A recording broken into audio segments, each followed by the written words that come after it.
seria os seus comércios, teria o seu direito de ir e de vir. Porém, quando o Império Romano eles passa a governar a nação, eles passam a pagar tributo ao reino, a César, e Mateus é um desses coletores. Observe que a nação perdeu o seu poder e a sua autoridade para os invasores inimigos. E essa profecia vai dizer que quando a luz brilhasse, a luz ia trazer libertação, e aquele que estava assentado em beira da sombra da morte, e uma grande luz brilharia. Observe que aquele que está assentado à beira da sombra da morte, ele está falando de alguém que está enlutado, alguém que está subjugado pelo poder do inimigo, e aquele que está assentado em treva, ele está dizendo que está na escuridão, impossibilitado de enxergar até a sua própria condição, pois quem não enxerga não pode ver onde está. Quando olhamos isso, percebemos que quando Jesus passa, há um cego chamado Bartimeu, ele está assentado à beira do caminho, tem sobre ele uma capa imunda, ele é mendigo e está assentado pedindo esmola. Mas aonde aquele homem estava assentado, havia também próximo dele outros mendigos mendigando, que nem sequer tinha o direito, ou se possível passava dias e noites sem tomar um banho, sem uma casa para dormir. Mas ele era cego, ele não poderia enxergar que ele estava naquela condição, pois um cego não pode ver nem mesmo a situação que ele se encontra. Jesus vai contar a parábola e vai dizer que uma mulher tinha 10 dracmas, e ele diz que ela perdeu uma das dracmas. Mas quando ela percebeu que perdeu a dracma, o primeiro passo que ela tomou para encontrar novamente foi acender a luz. Porque se a luz estiver apagada, a pessoa está na escuridão, está em cima da sujeira, está todo ceboso, mas não percebe, porque a luz ainda não brilhou, e ele ainda não percebe o seu estado espiritual que se encontra.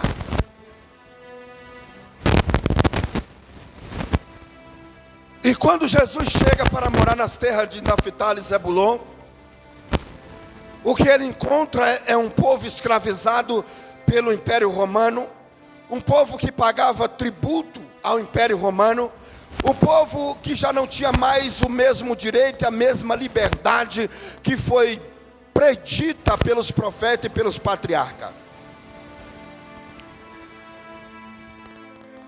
E é interessante porque o povo que jazia em trevas viu uma grande luz, e aos que viviam na região e sombra da morte, resplandeceu-lhes a luz. Louvado seja o nome do Senhor da glória. Glórias a Deus, louvado seja o nome do Senhor. Aqueles que estavam sentados à beira da sombra da morte em treva, para eles eram livres. Porque no Evangelho segundo João, capítulo de número 8, quando Jesus vai dizer, conhecereis a verdade vos libertará, logo eles vão contestar e vai dizer, mas nós não somos escravos de ninguém, nós somos filhos de Abraão, e temos por pai a Abraão, então nós nunca servimos a ninguém. Pois eles tinham a falsa sensação de ser livre, quando na verdade eles eram escravos do sistema de Roma, que colocava sobre eles o jugo. Quando falamos em libertação, a primeira coisa que vinha à mente deles era, veio agora um Salvador, que agora vai levantar um grande exército, vai pelejar contra Roma e vai nos tirar de pagar imposto para César.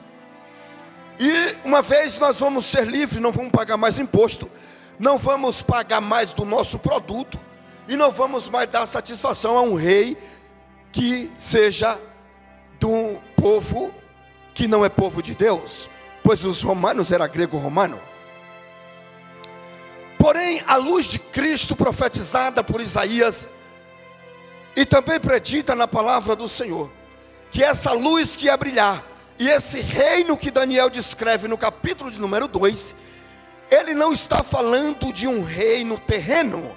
Jesus não está falando de uma libertação na carne, mas uma libertação da carne. Vou repetir, Jesus não está falando de uma libertação na carne, mas uma libertação da carne, pois tudo que eles queriam era uma liberdade na carne, aonde eles pudessem fazer o que queria, não precisaria pagar tributo, não precisaria dar satisfação a um rei ímpio. Mas a libertação que Jesus estava falando era que o reino de Deus pudesse governar no homem interior, porque é mais fácil, oh glória, louvado seja o nome do Senhor nessa noite, querer a liberdade do direito de ir e vir, do que a liberdade da alma, do que a liberdade no espírito. Louvado seja Deus, pois a liberdade, a verdadeira liberdade, é dizer não para aquilo que eu quero, é eu ter o poder. Liberdade é poder, liberdade é poder. É a minha carne dizer assim, faça, mas o meu espírito diz, não faz. E eu ter a autoridade de dizer assim, ainda que a minha carne diz, porque Paulo vai dizer aos Gálatas no capítulo 5, que dentro de nós há uma militação temporária, ainda quando estamos nesse corpo, que o Espírito milita contra a carne, para que não fazemos a vontade do Espírito, mas existe aquele que quer alimentar o Espírito, e não alimentar a carne. Qual é o alimento do Espírito? O que o Espírito come? Se ele é Espírito, o que alimenta o meu espírito não é o mesmo que alimenta a minha alma, pois a minha alma se alimenta das minhas emoções, a minha alma se alimenta daquilo que me dá prazer, daquilo que eu sinto conforto, a minha alma se alimenta daquilo que me faz desejar até mesmo aquilo que não é lícito, mas o meu espírito se alimenta, quando eu digo não para a minha alma, o meu espírito se alimenta da palavra de Deus, o meu espírito se alimenta da presença de Deus, o meu espírito se alimenta da santificação, oh glória, da minha devoção a Deus, do temor do Senhor. O meu espírito, oh glória, o Espírito Santo de Deus se alimenta da reverência que temos na presença de Deus, do respeito com o sagrado. Louvado seja o nome do Senhor da glória nessa noite. Jazer em trevas, a palavra jazer vem de jazigo ou de estar morto.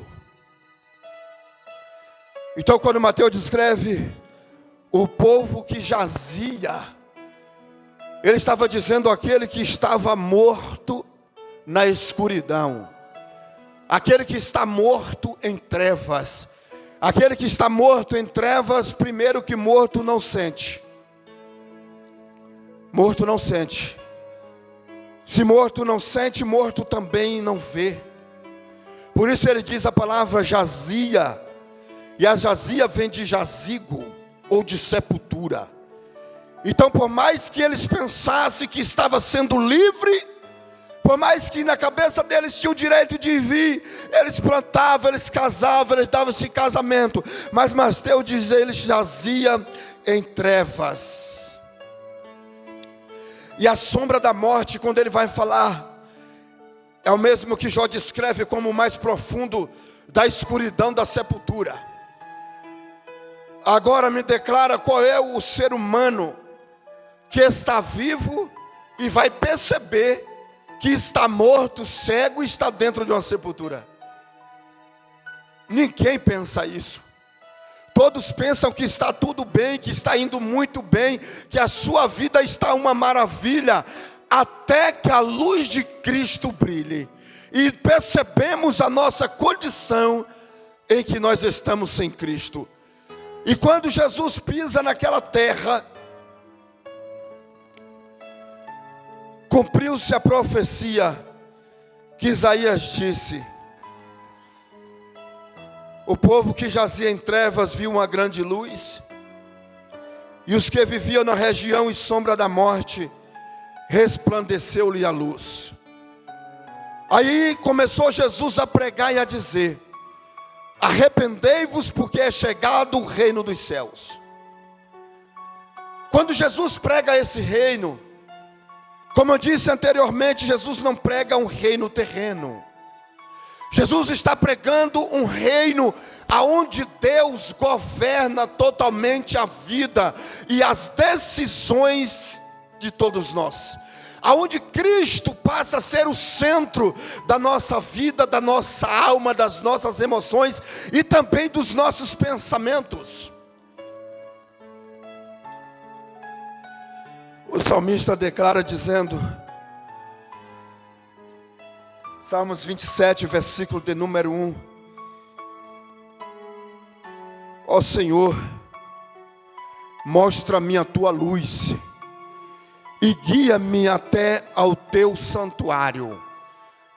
Observa que ele diz, mostra-me a tua luz e guia-me até o teu santuário. Porque para ser guiado pelo Deus, não se guia pelas trevas, pois quem anda nas trevas não sabe para onde vai. E quando ele diz, mostra-me a tua luz, ninguém vai até o santuário de Deus, até que a luz de Cristo brilhe em nossas mentes e também no nosso coração. E por essa luz nós somos guiados. Bem disse o profeta Davi, declarando que luz para o meu caminho é a tua palavra, lâmpada para os meus pés e luz para o meu caminho é a palavra do Senhor. Então ele está dizendo, a luz que brilha é Cristo, e Cristo é a palavra de Deus encarnada. Oh glória, louvado seja o nome do Senhor. Em João, Jesus vai dizer a eles, eu sou a luz do mundo, e aquele que me segue jamais andará em treva. Louvado seja o nome de Jesus Cristo nessa noite, e glórias a Deus.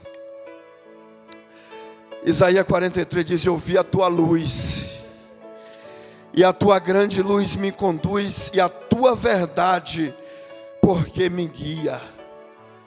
Eu vi a tua luz, mostra-me a tua luz e a tua verdade, e por elas tu me guia. Louvado seja o nome do Senhor.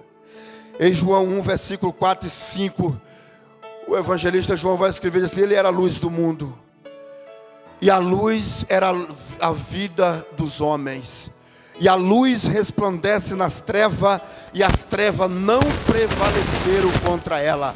Pois quando Jesus chega nas terras de Naftali e Zebulon, para libertar um povo, oh glória, dos seus dilemas e das suas mazelas, pois todos aqueles que estavam sob o jugo de Roma, o desejo deles era de vingança, era que alguém se levantasse e pelejasse contra o império. O desejo daqueles que estavam sobre o jugo de Roma era que alguém se levantasse, tomasse a frente e matasse aqueles seus opressores. Então o desejo deles era de vingança, o desejo deles era de morte, a angústia deles era de revolta e tristeza. Mas Jesus disse para eles, eu vim para que tenha vida e vida em abundância. Eu vim para libertá-los do desejo de vingança, do desejo de morte. Eu vim para libertá-los da amargura em que vivem e também da opressão em que vivem. Oh glória, louvado seja o nome do Senhor. Oh glórias a Jesus, porque quando Cristo nos liberta de nós mesmos,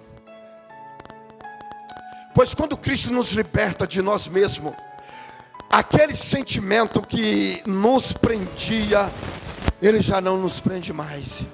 E ele agora declara, porque agora eu sou uma pessoa livre e tenho o poder de decisão de dizer, a glória, o que pode ou não pode habitar no meu coração. E tudo aquilo que me afligia, hoje já não me aflige mais. E tudo aquilo que me torturava, já não me tortura mais. E tudo aquele desejo que eu tinha, já não tenho mais, porque a luz de Cristo brilhou dentro do meu coração.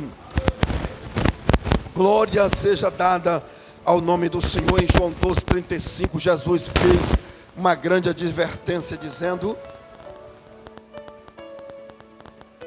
ande na luz, porque um pouco de tempo ela ainda está convosco, e depois que essa luz será tomada, e não me verei mais. Jesus está dizendo algo muito importante nos seus dias, e Ele vai fazer uma declaração: ande enquanto é dia, para que as trevas não vos apanhem. Ele está dizendo: ande com Cristo enquanto a luz está aqui, porque chegará um momento em que alguém vai procurar essa luz e ela já não vai mais brilhar nesse mundo. Em um dia que essa luz será tirada da terra, e tudo que sobrará será trevas, choro, pranto e ranger de dente. Oh glória! Mas ele diz: enquanto essa luz estar aqui, andemos na luz, para que as trevas não vos apanhem. Andemos com Cristo antes que chegue a tarde. Andemos com Cristo antes que essa luz se apague. Louvado seja o nome do Senhor da glória. Glórias a Deus. O evangelista Lucas, no capítulo de número 2, ele declara que havia um senhor, por nome de Simeão, homem avançado já em idade, e movido pelo Espírito, ele foi ao templo. E ele, movido pelo Espírito, foi ao... Pronto. Ninguém pode vir ao templo adorar o nome do santo se não for movido pelo Espírito. Pois no dia que eu digo eu preciso descansar minha carne, é porque eu não estou permitindo que o Espírito me mova a ir adorar o santo. Oh glória, louvado seja o nome do Senhor. Então é preciso que essa luz, oh glória, que essa libertação da carne é necessária para que nós possamos ser impulsionados, ser movidos, ser, oh glória, levados e conduzidos pelo Espírito de Deus. Pois ninguém adora o Senhor se não for movido pelo Espírito. Ninguém pode servir a Deus se não for movido pelo Espírito. Ninguém pode permanecer de pé na presença do Santo, oh glória, se não for levantado pelo Espírito. Bendito seja o nome do Senhor da glória. Louvado seja o nome de Jesus Cristo. E Simeão, movido pelo Espírito, ele vai até o templo. Quando ele está no templo, o Espírito diz algo para ele que me chama a atenção. E ele diz: olha Simeão, tu que aguarda a consolação de Israel, tu não passará pela morte. Foi prometido para ele: tu não passará pela morte antes que veja o Cristo do Senhor.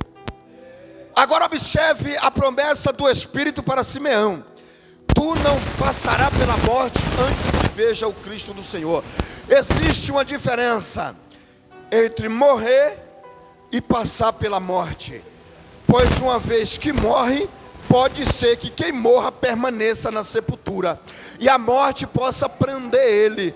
Mas existe uma classe de pessoa que só passa por ela, oh glória, dizendo: ó morte, aonde está a tua vitória? Ó morte, aonde está o teu aguilhão? Porque o aguilhão da morte é o pecado. Então o pecado é o que prende o ser humano. Mas uma vez com Cristo e essa luz brilhou, livre do pecado, então somente agora a morte já não pode reter na sepultura aqueles que já são de Cristo.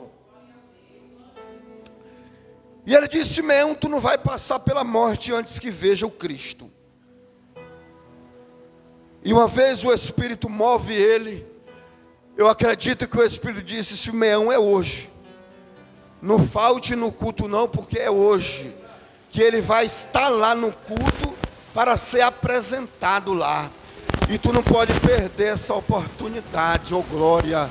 Pois quem esperava não sabia a data certa, pois não havia uma data. Sabia que a esperança que ele viria, que ele havia de ser manifestado a Israel como luz para o gentio e para a glória do povo de Israel, o Cristo seria apresentado dentro do templo, mas não sabia a data. E Simeão, como não sabia, Simeão só ia para o templo movido pelo Espírito. Pois quem sabe uma data, projeta, pensa, diz tal dia eu vou, porque sei que tal dia, tal pregador vai estar lá e o Espírito vai usar ele, vai falar comigo. Mas quem anda na dispensação do Espírito, ele não pode perder nenhum culto de adoração, porque ele não tem data marcada. Oh glória, louvado seja o nome do santo nessa noite. Aí Simeão sobe. Quando o Simeão está lá, quem chega? Chega José e Maria com o menino, dizendo: olha, Simeão, ele veio ser apresentado. E Simeão, antes da sua morte, teve o privilégio de pegar o Salvador no colo, levantar para o céu e dizer assim: ó Senhor, pode despedir o teu servo em paz, porque os meus olhos já viram a tua salvação. Simeão, já avançado, ainda disse: Senhor, agora eu estou pronto para ir para casa. Oh glória! Observe, ele não diz assim: eu estou pronto para morrer. Ele diz assim: ó, pode despedir o teu servo em paz. Oh glória! Porque os meus olhos já viram a tua salvação. Simeão tinha uma certeza na sua alma. Simeão teve uma certeza prometida pelo Espírito, que a partir do momento que essa luz brilhasse para ele, que ele contemplasse o Jesus Cristo, oh glória, e o seu nascimento, ele estava pronto para se encontrar com Deus. Oh Jesus, pois ninguém que ainda teve um encontro, não teve um encontro com Cristo, não está pronto para se encontrar com Deus. Ainda que pense, ainda que ache e diz: as minhas obras é boa, eu sou uma boa pessoa, isso não te faz nem te absolve diante do juiz de toda a terra, pois somente um advogado, e o nome dele é Jesus Cristo, que nasceu em Belém da Judeia, cresceu em Nazaré, oh glória, e foi apresentado a Israel. Louvado seja o teu santo nome, Jesus, como para levantamento e para queda, para edificação e para ruína, como alguém que cresce seria levado, mas também como uma rocha de ofensa, e também como pedra de escândalo para muitos que não crescem no Salvador. Simeão, ainda com o menino nos braços, em Lucas capítulo de número 2, ele diz: despede, Senhor, o teu servo em paz, porque os meus olhos já viram a tua luz. Eles percebem, e a forma que ele fala, que ele está diante de um grande general, e ele diz, e pede permissão, se o Senhor pode dispensar ele. Ninguém que tem desesperança nessa vida fala dessa forma, dizendo: Senhor, o Senhor já pode me dispensar já. Eu estou livre para sair, eu estou livre para ir para casa, porque os meus olhos já viram a tua salvação. Porque o que o Espírito prometeu a Simeão se cumpriu. E ele diz: esse menino é posto, oh glória, para a luz dos gentios e para a glória do teu povo de Israel. Jesus, ele não veio só para um povo, mas ele veio para o seu povo de Israel e para alumiar, ou para iluminar, ou para abrir os olhos dos gentios. Quando ele fala dos gentios, ele fala daqueles não israelitas, ou porque não de nós, para que os nossos olhos fossem abertos, e que quando essa luz brilhasse, nós pudéssemos andar na luz. E quando Jesus chega nas terras de Naftali e Zebulon, ele diz: aquele que estava sentado à beira da sombra da morte, a luz brilhou. E aquele que estava em trevas, resplandeceu-lhes a luz. Deixa eu dizer algo interessante. Quando olhamos o texto de Atos, na conversão do apóstolo Paulo ele saiu de Jerusalém para Damasco. Isso é a atitude e ação de um homem livre, pois ele tinha o direito de ir e vir. Saía para ir prender cristãos em Damasco e voltava. Mas Paulo ainda era um homem preso. Ele ainda era um homem preso, porque a escritura diz assim: Saulo de Tarso, respirando ainda ameaças e morte. Ele ainda era um homem escravo. Ele ainda era um homem que era escravo do seu próprio sentimento de ira, revolta, de morte, perseguição e desprezo por aqueles que estavam no caminho. Mas a impressão que dava era que ele era um homem livre, porque ele tinha poder e autoridades e carta para fazer o que quisesse, para ir lá e prender. Então na sua mente ele era um homem livre. Quando olhamos o contexto do profeta Davi, Davi diz assim: Senhor, tira a minha alma da prisão, para que eu anuncie as tuas grandezas e os justos me rodearão, quando tu me fizer esse bem. Davi disse: tira minha alma da prisão. Perceba que a ideia de liberdade que o ser humano tem é contrária à visão que Deus vê. Pois ser livre para o ser humano é fazer o que quer.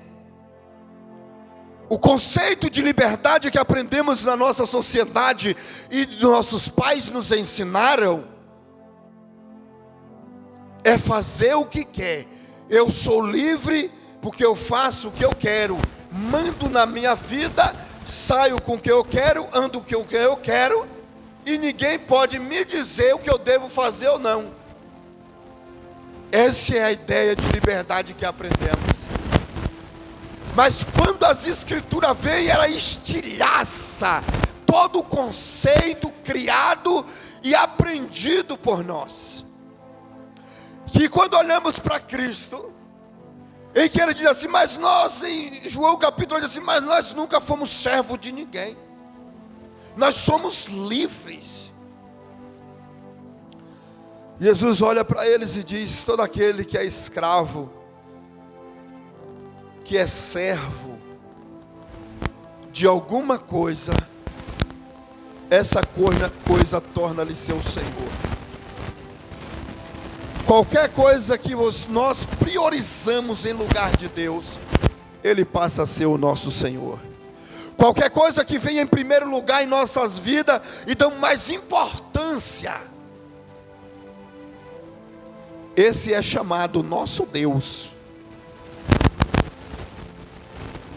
E Jesus, Ele vai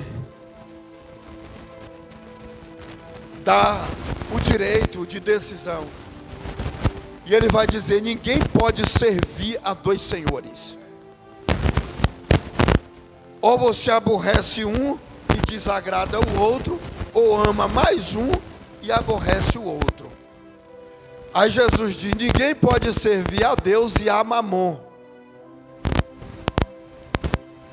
Por que Jesus usa esse contexto? Visto que muitos seguia mais aos seus prazeres do que a Deus, e não aceitava as palavras de Cristo, porque eles ridicularizavam a Cristo, porque Cristo disse: muitos ricos, é mais fácil um camelo passar no fundo de uma agulha do que um rico entrar no reino do céu. Aí eles ficaram irritados, por eles confiar nos seus bens, na sua riqueza. Jesus não disse que o rico não ia para o céu. Jesus disse que era mais fácil, e não que o rico não ia para o céu. E eles ficaram irritados. E Jesus disse: está vendo aí? Não se pode servir a dois senhores.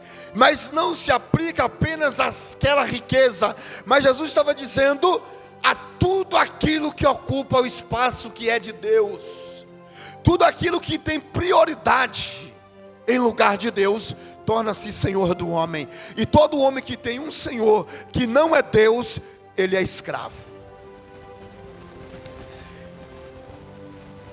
E a tribo de Naphtali e a tribo de Zebulon, quando Jesus chega, eles não aceitam as palavras de Cristo. Por isso ele diz: nós somos livres, somos filhos de Abraão e nunca servimos a ninguém, porque eles não entenderam o que é liberdade. Eu estava outro dia conversando com um rapaz, e ele disse: não, agora eu sou livre. Mas eu entendi porque ele disse que era livre. Não era livre porque Cristo brilhou para libertar, mas porque a sensação de fazer o que quer é melhor do que a sensação de dizer, como José: como poderia eu pecar contra o meu Deus? Uma coisa interessante que os homens disse para Jonas, e eles não conheciam o Senhor. Jonas, dentro do barco, disse para eles: me lance no mar, porque eu sou o problema da embarcação. E o mar não deixou aqueles homens em paz até que Jonas fosse lançado. Porque até mesmo o mar e a natureza estavam dizendo assim: tu que gosta de guardar e proteger o desobediente, a tempestade vai até para a tua casa.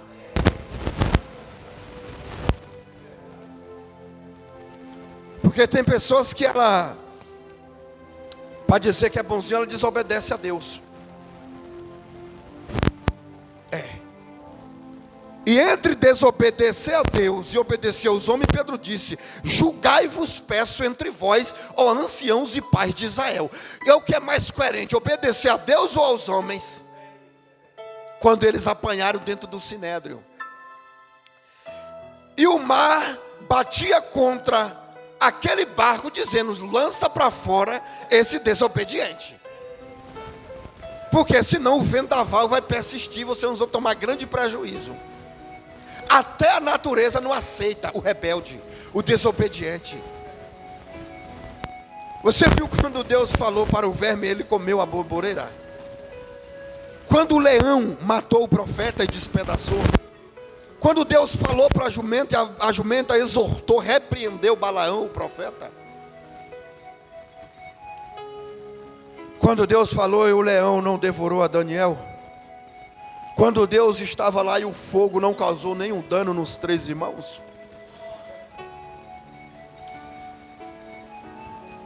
Quando olhamos isso, quando Deus disse: Moisés, só toca e o mar vai se abrir.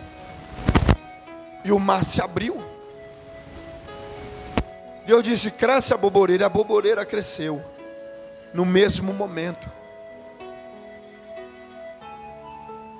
Deus disse: as águas do Jordão para e vira igual um muro e fica parado aqui. O rio parou, o restante secou e virou uma parede de água. Deus disse: ó dia, atrasa aí, a lua para, o sol, que eu preciso dar vitória para alguém, que é o Josué. Toda a natureza obedeceu. Quando os inimigos de Israel estavam pelejando para Josué, Deus fez cair Saraiva, grandes pedras do céu, caiu até Gion, e foi mais morto pelas pedras do que pela espada de Josué.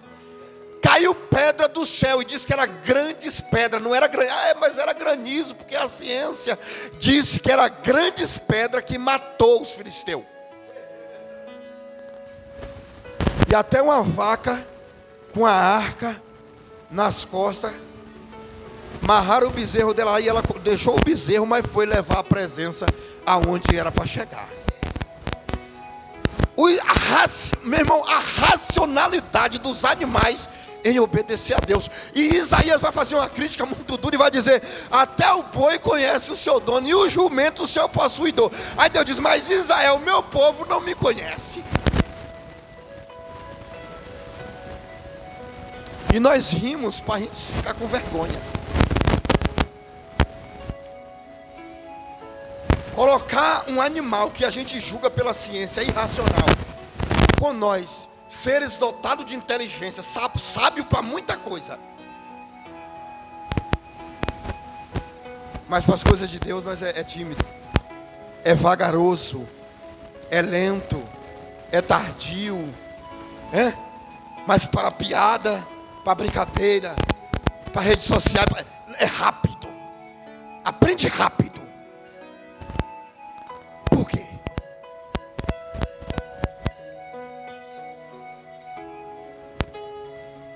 Por que será? Que sempre dizemos, não é o tempo, não é a hora, eu não estou pronto. Por quê? Mas quando é para outras coisas da vida corriqueira, nós estamos sempre prontos.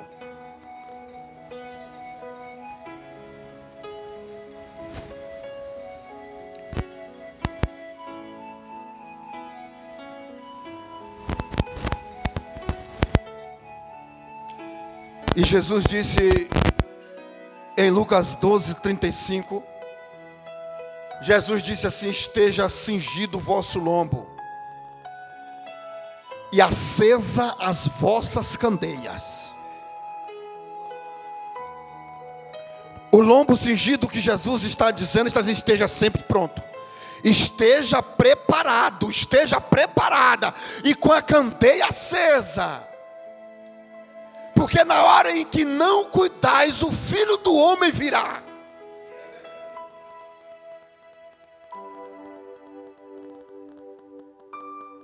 Olha só, a luz veio, brilhou, o Cristo veio, libertou, mas o tempo inteiro eu não estou pronto, não é a hora, é tardio, é lento para as coisas de Deus. Quando Jesus disse, esteja cingido vossos lombos, esteja pronto, e também acesa as vossas candeias. Agora me diga, tu é candeia acesa ou tu é candeia apagada? Toda candeia, na época, era alimentada por azeite. Eu não sei se alguém conhece aqui um candeeiro. Era um vasilhame assim, um vasilhame com azeite, com um pavio, o pavio tinha que ficar aceso.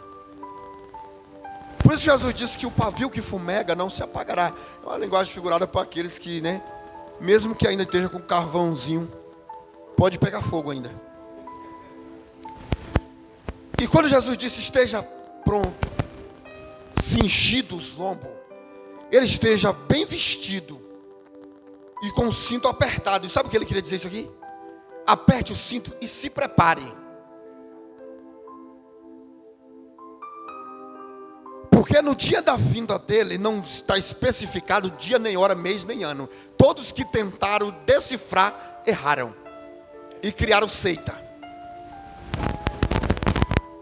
Só que ainda vivemos nesse tempo em que Isaías, no capítulo 9, 1 e 2, diz que nos últimos dias, a terra que Deus envelheceu, ela se tornaria, Deus traria grande honra para ela. Os últimos dias, terra de Naftali e Zebulon, Jesus chega. Começou os últimos dias. Mas ainda nos últimos dias, ainda há pessoas que ouvindo a palavra diz assim, depois eu me preparo. Eu estou vendo umas coisas ainda, sabe? Estou me ajeitando para me tomar uma decisão na minha vida.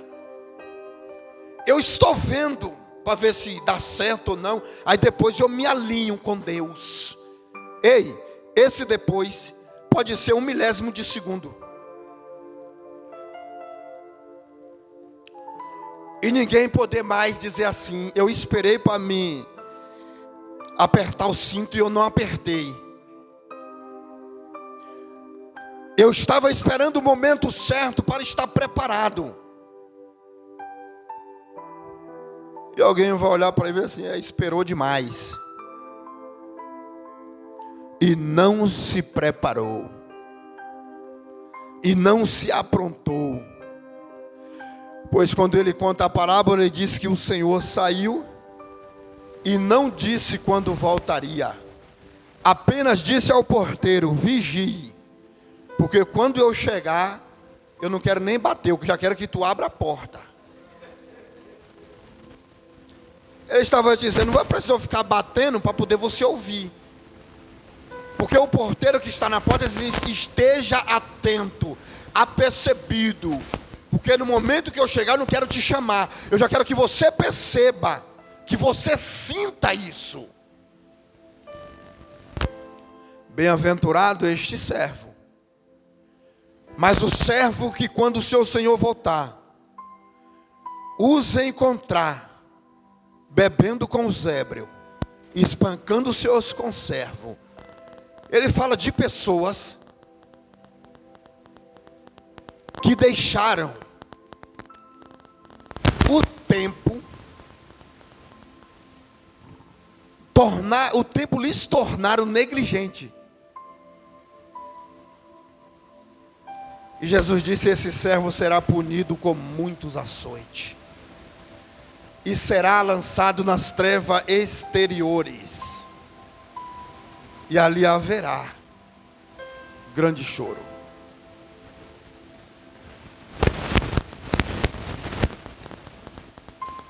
Há pessoas que ainda pagam para ver. O rapaz que o evangelista Lucas conta, diz que ele vivia regaladamente. Era festa todo dia, toda semana tinha festa na casa dele. Banquetes e amigos. Só se vestia de púrpura, linho fino. As roupas mais caras extraídas do linho e diz que tinha até o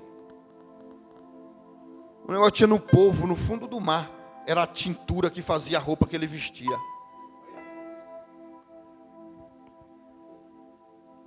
Mas nada disso impediu dele chorar e ranger os dentes depois.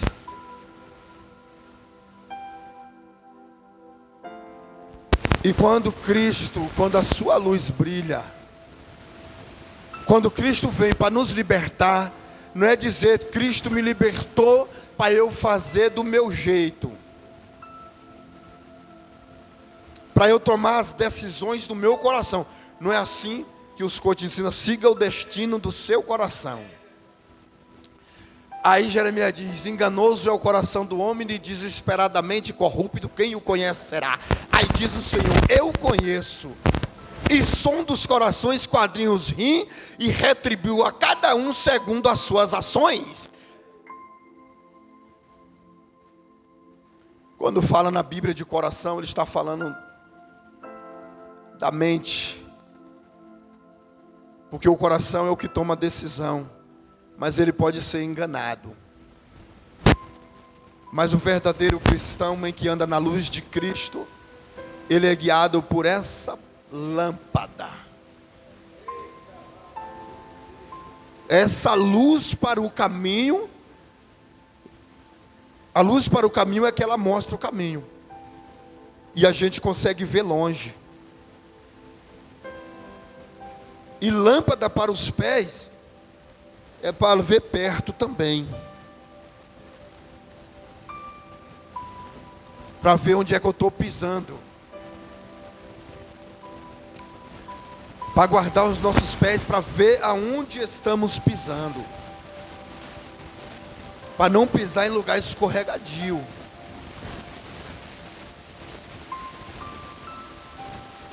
Meus irmãos,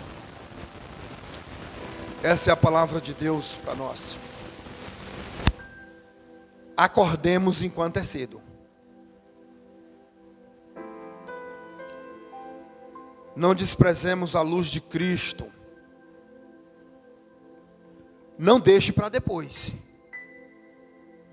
Eu vou deixar essa pendência de treva aqui, depois eu resolvo ela. Não.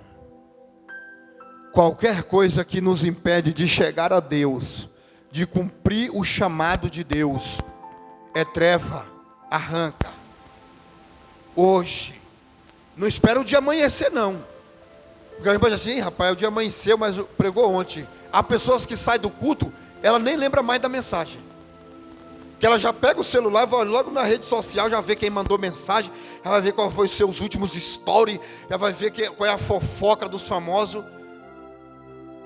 Ok. Mas cuide da alma.